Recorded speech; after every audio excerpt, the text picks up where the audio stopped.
Well, I think the beauty of it, both dancing and good coffee, the beauty is in the simplicity of it.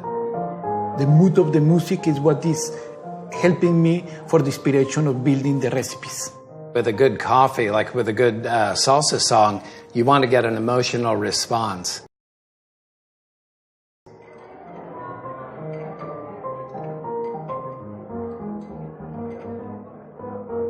But I've been dancing and studying Cuban music for about 10 years now. And I remember when I first started, women would just go, quit thinking and just dance. And I think that is similar with coffee. I mean, people, they pick up the coffee and they go, that's perfect. I don't know what went into it, how it was prepared, but that's excellent. Absolutely, absolutely. When I was in Cuba, I took a lot of dance lessons, and I didn't realize that one of my teachers was one of the leading dancers in Havana. And she kept saying, no, senor, no, senor. And I'm thinking, I've been studying this for 5 years. How can I be so bad? And so finally she said, okay, bueno. And that night, just by dumb luck, I ran into her at a nightclub. And she walked in, she was all made up, and I thought, oh my God, that's Jennifer, my teacher. And I'm thinking, I hope she doesn't see me. And she sees me, and she goes, come over here. You're going to dance with me. Maybe 400 Cubans there, only gringo. And I thought, whatever I've learned over all these years, now's the time to do it. So we're dancing, and she's going, senor, relax.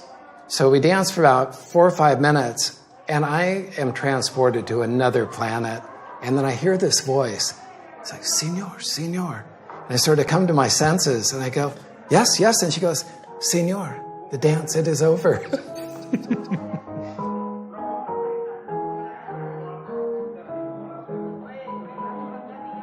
Well, I think the beauty of it, both dancing and good coffee, the beauty is in the simplicity of it.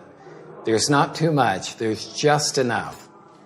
How does that compare to cupping coffee, where you grind the roast beans, you smell it? That's almost like the introduction to a dance, where you're standing there, the anticipation of that first taste. And what it does when the coffee is in your mouth, it becomes something else. And then you put it down, and it just sort of, there's a resolution to it. Dancing is meaning a couple. It's a couple that is doing a movement, listening, enjoying, and then moving at the same way in an harmonic way. Same is Cubanía. Cubanía is a coffee that is going in harmony. Then the couple is you and your cup. That is the discussion that you have between yourself and your coffee. Then is this discussion that you have, the pleasure that you have when you smell, when you see the foam, and when you drink your coffee, and when you have the lingering and pleasant aftertaste. It's the same when you are dancing. The good thing, and this is what is pretty nice from our system, is you have everything compacted on the capsule. When you do the extraction, all the aromas, all the fragrances are compacted here. Coming back to the music is what was remaining on your brain for a good masterpiece of music.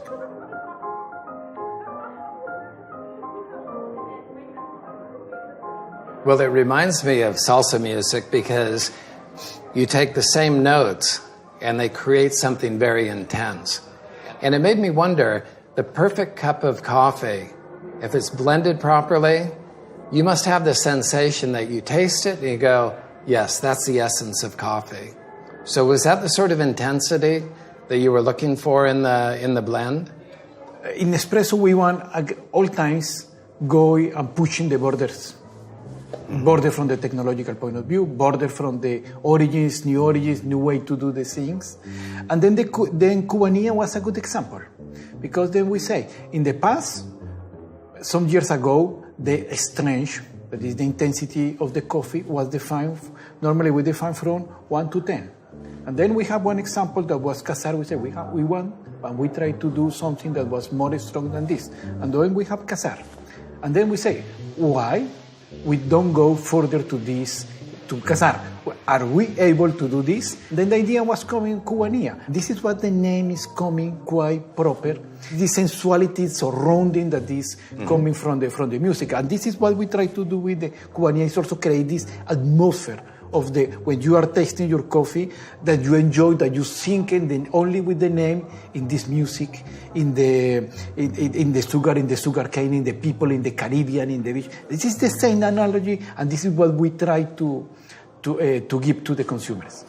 Well, apart from the taste, it seems to me that you also, with a good coffee, like with a good salsa song, you want to get an emotional response.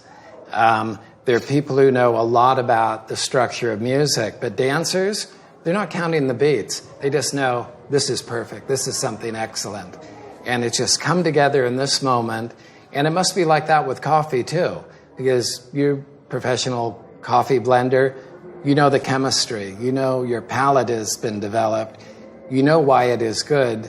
But I always think that good music, good food, good coffee, you don't have to know anything about it. You just know when it's right. I can summarize this with a single word, that is harmony. Mm-hmm. Harmony in music, harmony in food, harmony in drink, harmony in these kind of things. It's the same. When musicians develop a music, the final word is the harmony. Then with the consumer, normal consumer, for example, I am listening with music, I don't have to know too much about music, but what is entering in my brain is the most important. It is what is please me or not please me. This harmony is the key.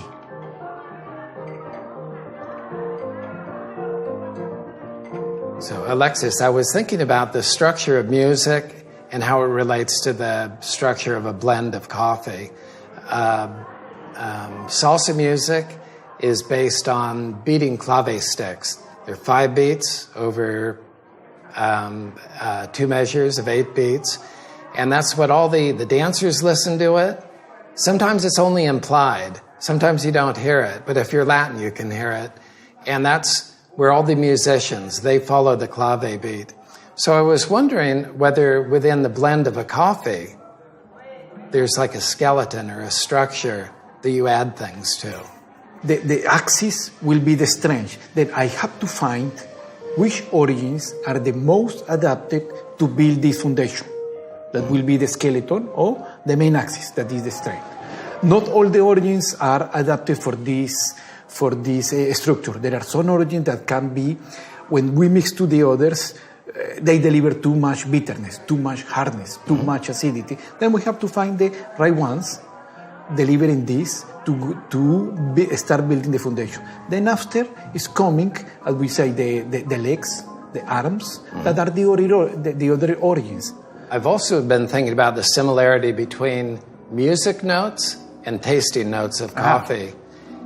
And because those beans were treated differently, different soil, different water, different altitude, when they came back to be blended, they were something slightly different.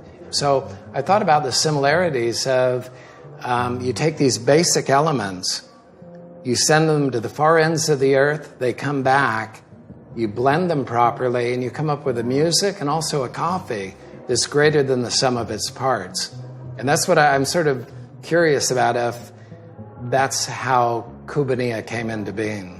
Because it's the same, or is this what is the logic or the rationality of the blend recipe of the Cubanía? Mm-hmm. The coffees are the same. The coffees is the raw material. We have the disposal of the coffee, the availability of the coffee that we have in the right moment to put on the recipe.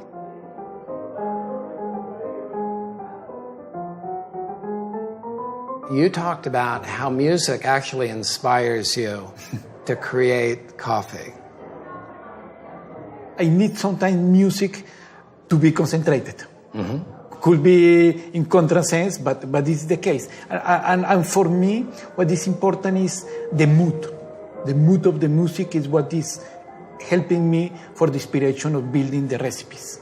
Then, and I change the music. Then I change the music depending the mood that I want to create. If I need something more strong, the mood of the music that I am listening is giving more for this. You know, in the dance community, people talk about the best dance they ever had. Do you ever think about the best cup of coffee you ever had?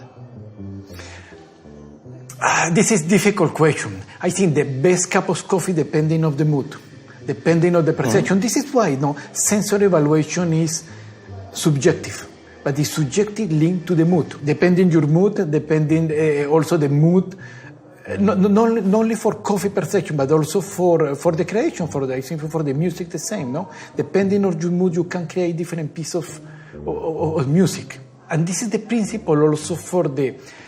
I gotta say the mood. The mood. You drink coffee. You have different products. We have different Grand Crus that are coffee from the sensorial point of view completely different. One coffee that are more light, more fruity, more acidic. Other one that are more raw, more balanced. Other that are more strong, but other strong with some fruity notes, some spicy notes. Then depending on your mood, you can enjoy this kind of thing. Sometimes I think, you drink a cup of coffee and you've had that last swallow, and it just lingers in your mouth. And you think, oh, that's the essence of coffee. Eric, the same, no? The only thing in a short way that I have to say is, I think our responsibility and our dream and a part of our job is trying to build in this capsule coffee that you have your cup of coffee and you have your coffee for yourself to enjoy, and as you say, to drink, to go outside completely and enjoy this sensation. Remember, dancing, reading, listening, or looking, seeing, everything is sensorial experience. And you build only this doing in a proper and perfect way.